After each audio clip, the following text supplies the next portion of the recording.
So this is the field. 20 years ago when I first came here, this was all part of a bigger field that's just behind the hedge here. At that time, the farm that owns the land was converting to organic, and all of this had clover on it. And this was the third year, I think, which was the period they needed to convert from ordinary agriculture to organic. And I made an agreement with the landowner to take this corner of the field to use to plant an orchard, which I did at the top. And I put in this hedge as well at the same time, which has grown up nicely over the years and is about ready for laying. There's a walnut there. So the lower part of the field here is divided into two parts.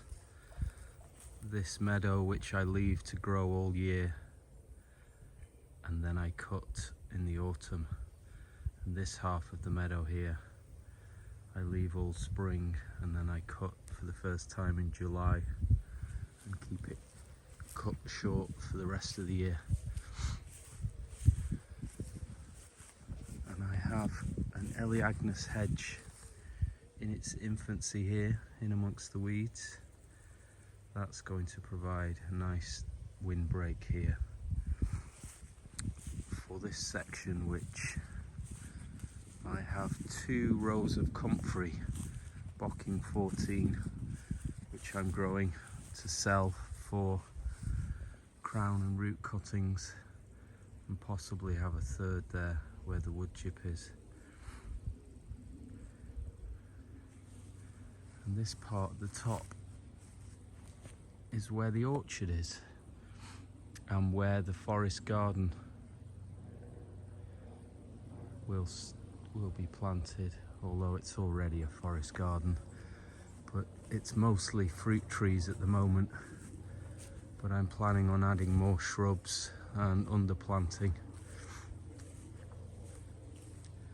So I put these apples, mostly apples, I think there are about 30 varieties of East Anglian apple, and 6 pears, 3 mulberries, a medlar, 3 or 4 hazelnuts, and there were 3 plums, but 2 of them died, and there's 1 cherry as well.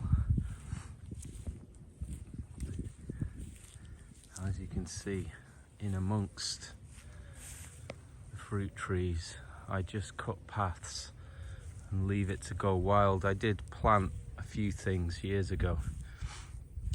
Some of them have gone crazy and taken over, like the oregano and the tansy, and we do get orchids here as well earlier in the summer. But the plan is to take each bed where there's a fruit tree and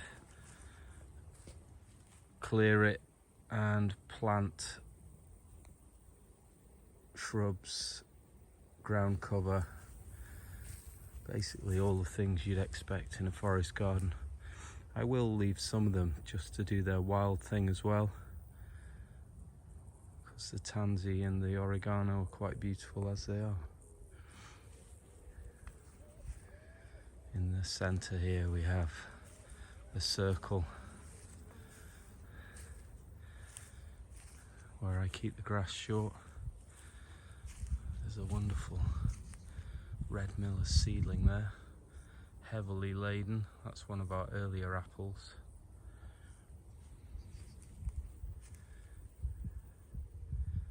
There's a black mulberry. The mulberries, they find it quite hard in the winter here. It's quite cold and exposed, and it's fairly dry up in this field, but they're hanging on, and I feel like they may get stronger as I underplant with nitrogen fixers and generally fill up the area, creating more shelter in the winter, a bit more warmth, and perhaps holding on to a bit more moisture as well.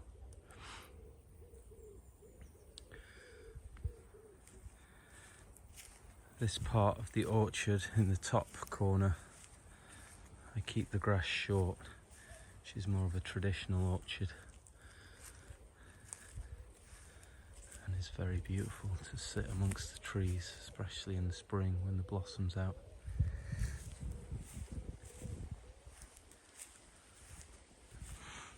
And at the very top of the field, which is a sort of triangular shape on top of a rectangle, all this part here are trees that I grew from seeds over 20 years ago. When I was in London, I had them. When I first moved here, I brought all these trees down on a roof rack on my Landrover at the time, and then I planted them at the top of the field here, and it's now a woodland. There are all kinds of things that I'd found in London, and then over the years other trees have self-sown, lots of willow, which I tend to cut back and let other things grow. There's a cherry there, a wild cherry, which was sown from a bird dropping a stone. And then I've got about 7 or 8 apples that I grew from pips, and most of them are actually delicious and could be potentially new varieties. Some of them I've named. And I noticed, if you perhaps can't quite see, but up at the top here I've got some black walnuts, which I got from walnuts I picked in Battersea Park probably 25 years ago, and I can see there are walnuts for the first time. So they have finally produced nuts. I've also got some hazel in there and Italian alders, which again I got from on the canal. It was in Bow. I collected some seed. You can just see at the very top there, that's an Italian alder, and that's providing nitrogen for all the other trees here. Just behind me here there's a chestnut which flowered for the first time. Oh, and I'm just noticing we've got chestnuts for the very first time. There we are, look at that. Wonderful.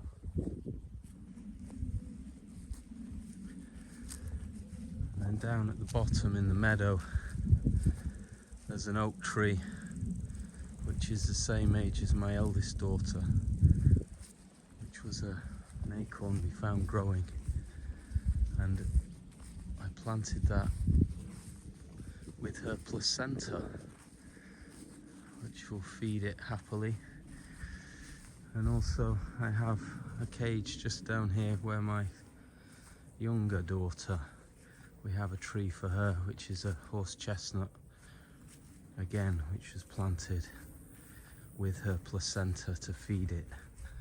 So in the years to come there'll be 2 trees in this field, one for each of my daughters. When they're old ladies, hopefully they'll be able to come and sit under the shade of them.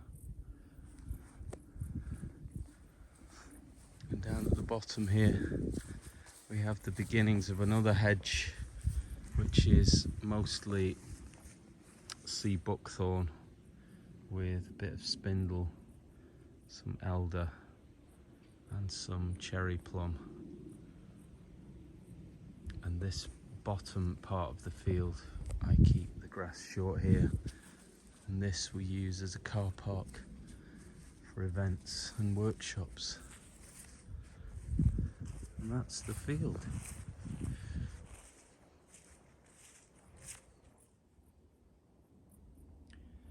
This is the field next door, which was my field was actually part of this originally. They left it fallow this year. It was full of poppies and wildflowers. And now it's this beautiful mix of colours. Browns and yellows and straw and rust. High summer. All this land around is organic farmland and has been since I've been here. And just, it's been incredible to watch the wildlife come back in all forms, the insects, the birds, hare, badger, fox, deer. Beautiful.